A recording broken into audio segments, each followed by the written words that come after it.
Hey everyone, Brian here, back with another amazing episode.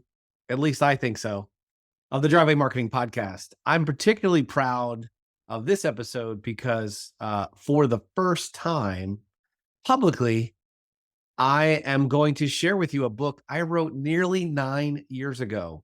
And you've heard me talk about mentors and you've heard me talk about books and all kinds of other stuff. So, more than 10 years ago, when I was a part of the Dan Kennedy community, one of the things that Dan teaches us is to write a book to position yourself as an authority. And I wrote the book Stuck on First, the 9 positions of a playoff ready business. And after rereading it for probably the third time, I realized it's great stuff. It's written in such a way that you can really think about the book in really thirds, right? So it's chunks and thirds.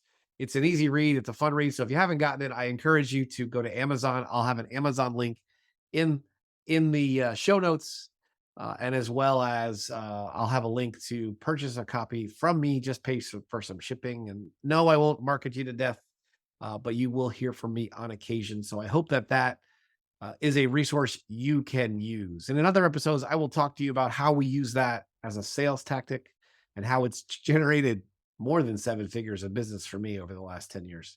But I want to go ahead and talk about the book. It's something I've never talked about in public or in person. So the idea behind the 9 positions of a playoff ready business is you want to get a business to grow and scale and have the business you want and not the one you have. So after working for years as a consultant, being around startups, starting my own businesses, selling them, closing them, working with lots of businesses in different areas, including multinational, multi-billion dollar companies, as well as startups, mid-market companies, you name it. Every business has lots of stages, lots of consultants talk about weird stuff. And I get it. That's good. And that's helpful. And this is not meant to be like an exercise in the sky. These are real practical experiences that you can use to help grow and scale your business. And I want to talk about those nine positions. Obviously, there's, for those of you who don't know baseball, there's 9 positions on a baseball field. There are, in the order of, there's a pitcher, there's a catcher, there's a first baseman, a second baseman, a third baseman, a shortstop, and I want to say it's right, center, left. I could be wrong, could be the other way around. And I haven't scored a book in a couple of years. So when you have a scorebook in baseball, you actually use those numbers. So when someone says that's a 6-4-3 double play, that means the shortstop's throwing the ball to second base, and then it's going to first for 2 outs. So I always love baseball. For those of you listen, my oldest son is in professional sports as an umpire in the minor leagues as of this recording, and we just watch baseball. So we watch baseball and have for the last 15 years because my kids have been obsessed with the game since they were probably 7 years old. And it's been fantastic. So as I was writing this book, I will tell you a story because everyone loves stories. I'm sitting in probably the third row of a Tony Robbins event called Business Mastery, which is a 6-day intensive. And when I say intensive, it's from 10 o'clock in the morning till 1 o'clock in the morning the next day. It is absolutely insane. It's an amazing experience. If you ever have an opportunity to go to a Tony Robbins event in person, they are amazing. And his ascension funnel, like everyone has, he has free stuff he does. He has challenges. He has something called UBW where you walk on fire. He has something called, pause for a second. He has something called Date with Destiny, which is a relationship and inner kind of journey you have, which is another 5 or 6 day experience. I haven't done that one. And he has Business Mastery, and Business Mastery is his pinnacle of building it's about life and wealth and, servitude and all these things. And he has lots of cool things he talks about. So while I was at his event, right, everyone's got, it's an event. I think it's $10,000 plus. This was a long time ago, over 10 years ago. I went. It's 10,000 plus to go to the event. Plus, you're out of the circuit for a while. I was fortunate enough that one of my clients, Tony, was an investor, so we got to sit in the CIS seats, chairman invited section. Pretty cool. We're up in the first couple of rows, off to the side, and he runs around. You ever been to his event? It's really more of a rock concert, but it's an amazing experience again to go do that. So while we're there, I don't even know, day 3, day 4, we're talking about it, and he's rather graphic in person. I won't do that for here. But he said, if you don't have a plan, you don't have people doing work instead of you're just kind of living, you kind of just living life through transactions. You're really stuck and your business is stuck on firsts. And I literally had already talked about being a third base coach as a business coach because at the time I was coaching people. And when I was a business coach, the client who to brought me to Business Mastery, he called himself a leadoff hitter because his job was to get on base. And I said, well, that's great. But if you don't have a team, a plan, if you don't have teammates and a plan and people behind you, you're never going to get home because you can't get the home plate. You can't score a run by yourself, right? People hit home runs, and now in the era of baseball, that's exciting. But something like 75 or 80% of all runs scored are not from the long ball. That number might be wrong, but it's something like that. So I called myself a third base coach because in the world of baseball, third base coach's job is to get you around the bases because he works with the batter and he works with the runners to make sure that they have a chance to position things, and they call different plays at different times and help the batters try to understand where they need to go, and they do it through lots of signals. So anyway, that's where the concept came from, and the framework just hit me like a bolt of lightning. Literally, I was like, oh my God. My wife is punching me, Pam's punching me, going, see, I told you, don't hide, don't hold back. We all have these limiting beliefs. So anyway, so I decided to write the book, go through a couple revisions, and probably a year later, the book comes to fruition. And it's been an amazing experience. I'm just now using it because I find it now, post COVID, it's as applicable as ever. And it's really about, have the business you want, not the one you have. So I want to give you a high level understanding of kind of what I thought was the 9 steps. So join me. Come on, let's go. Grab a piece of paper, or just think about this as you're driving or at soccer practice or whatever it is you are doing right now. So obviously some of this is basic, but some of it's not. That you need to find your product, right? What are you delivering for your clients, and do they really want it, right? So that's really one of the problems people have, is that they create products or services and they think it's amazing, and I'm going to sell on price. And to be honest, that's crap. You can't sell on price because you're just going to have a race to the bottom. So find a product that you're committed to, that you're passionate about, that you can use your working genius to deliver it in a way that is cost effective, profitable. And in a perfect world, you don't have to do everything or hardly at all, right? That's where I'm at right now. I'm trying to build and scale and only taking on things that I don't have to do personally. The second part of it is find your fans. So this isn't just about finding customers, but finding those raving fans, that people who are your ideal customers, right? So the perfect example is, not so much today, but probably when the book was written, the Apple super fan or the Tesla super fan, or, whatever product or services in your community. There's people that love restaurants. And they only go there on Tuesdays and they always go there on Fridays, right? So find a way to have super fans, because not only will they be good consumers of your business, but they will help you with referrals, right? So you have super fans, right? So they are basically your target. Let's go with that.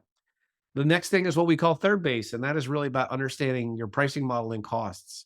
I will say that people often underprice and undercost, so they tend to want to squeeze the numbers down to try to make it work, because people won't pay possibly for that. And there's lots of ways to do that. We have a lot of our MVP customers that are premium price providers. They are by far not the cheapest in their market, but they provide a premium service, right? So there's lots of things you can do that do not necessarily cost you money. If you are a carpet cleaner, you can call the day ahead of time with a real person, not send a text. You can say, hey, Joe's coming tomorrow at 10 o'clock. We're looking forward to seeing there. You have an amazing afternoon. And then the day after, you said, hey, how did Joe do? We want to make sure you're 100% happy with the work that they did yesterday. And if there's any problems, let me know, right? So again, those things don't necessarily cost much, but they allow that specific client, Vance Morris, who you've seen on the podcast, charge a premium price in a very moderate market. So don't tell me that you can't increase pricing, and we'll probably have discussions with some price people at some point. The fourth place of what matters is home plate. How can you deliver and scale? So how do you focus on value, not cost and price? And then how can you build your system so that you can scale? And that really doesn't matter what any kind of business is. If you're a retail business and you want to have people more walk-in customers, get more referrals, more communications. But for our home services people, the world is your oyster. Your competitors are talking about how they've been a carpenter for 50 years and how they've done 500 kitchens and all that other stuff. But if you talk about the experience of that and how can they know everything's going along the way? Maybe it's transparency, maybe it's weekly videos of what's going on in the project, whatever. There's lots of things that can happen that can deliver value on a consistent basis, and then actually document it. And we're going to have an episode dedicated to documenting and using some amazing tools that are out right now that I think will help you. And then the next position would be your dugout. What do you do for your team? If you listen to the last episode, because I'm recording these back to back, I talk about how do you build a team, that can do the work for you. We're using the working genius model in my business. I am highly motivated to enable my team to be independent thinkers and working on their genius and have systems and methods and processes that they can go to make sure that they're doing the right work, because we want to blow our customers' doors off. And how do we do that? We help them get clients. We do the things they don't want to do. We have consistent lead flow. They have consistent conversation flow. All the things they don't want to do, we do that. So, your team is most important. I laugh. I remember lots of conversations with different friends, and everyone's always saying, Mike, if they don't get training, they'll leave. And I'm like, well, what if they want all this extra training? I go, what if you don't train them and they stay?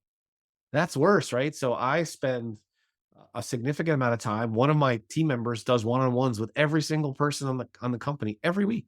And they're not always long, and they have a plan.